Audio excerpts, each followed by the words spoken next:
from understanding. Good morning, Reverend Principal Sister Anne Joycey, Vice Principal Sister Alphonse Maria, respected teachers and my dear Carmelites. Today, we the students of Class 10A are standing before you to present our special assembly on the topic Not All Princes Dress in Pink. Not all princes dress in pink? What do you mean by that?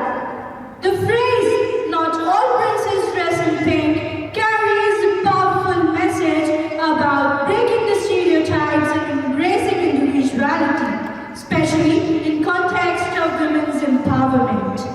Traditionally, princes in stories have been portrayed as delicate, passive, and confined to narrow ideals of femininity, wearing pink dresses, waiting to be rescued, and fitting into society's expectations of beauty and grace. Okay, but this phrase challenges that outdated narrative. It symbolizes that strength, courage, and independence don't have a singular soft or hyper-feminine appearance. A princess can be a warrior, a leader, an adventurer, wearing armor, jeans, or whatever makes her feel powerful. The phrase, not all princes dress in pink, beautifully intersects with the fight for gender equality, as it challenges the restrictive gender norms. King smiles warmly, embracing his daughter. My dearest Carmela, how was the sleep, my princess? It was peaceful, father. How was yours?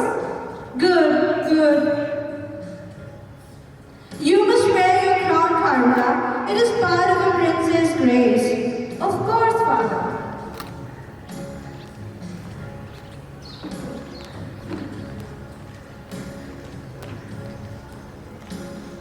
Carmela steps into the courtyard, watching as two knights engage in sword play. They stop upon noticing her and go. Your Highness. Please continue. I enjoy watching. The knights exchange glances before resuming. When they finish, Carmela steps forward excitedly. I wish to try.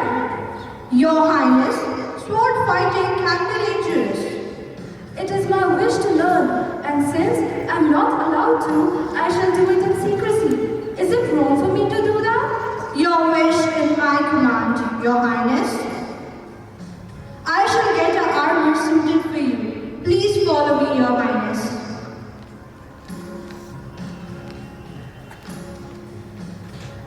Several years later, war breaks out. The king and queen, fearing for their daughter's safety, lock her in a hidden chamber guarded by knights.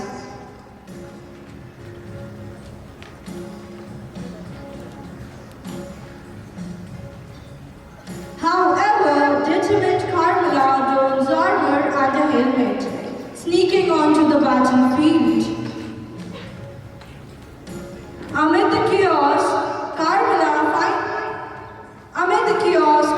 finds herself face to face with the enemy knight commander. They clash swords, engaging in an intense duel.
The knight commander, though strong, is outmaneuvered by Carmela's agility and wit.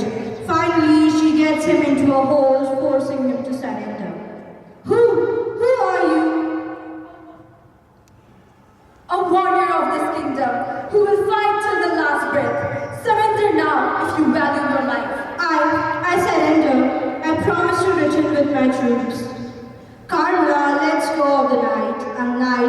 mingles with his troops, putting an end to the war. The king, overjoyed by the victory, announces a knighthood ceremony for the warrior who brought triumph.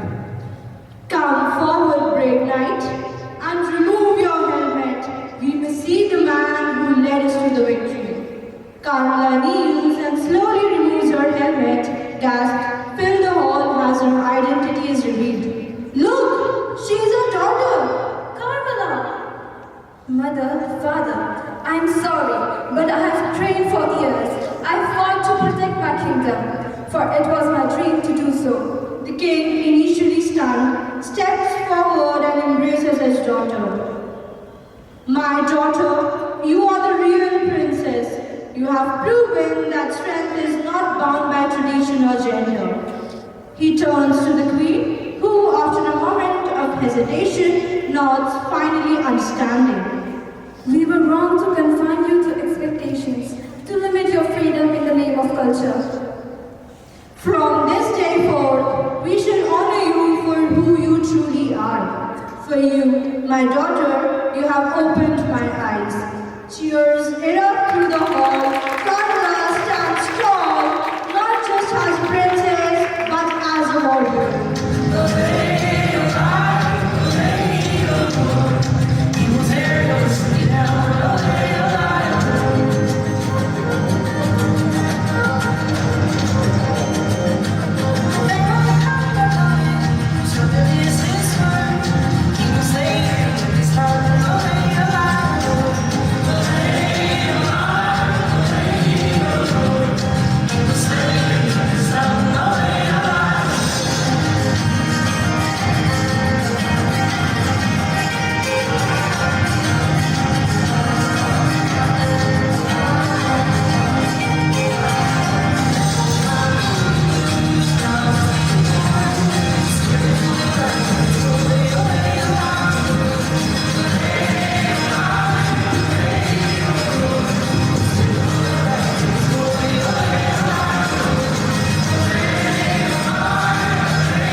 You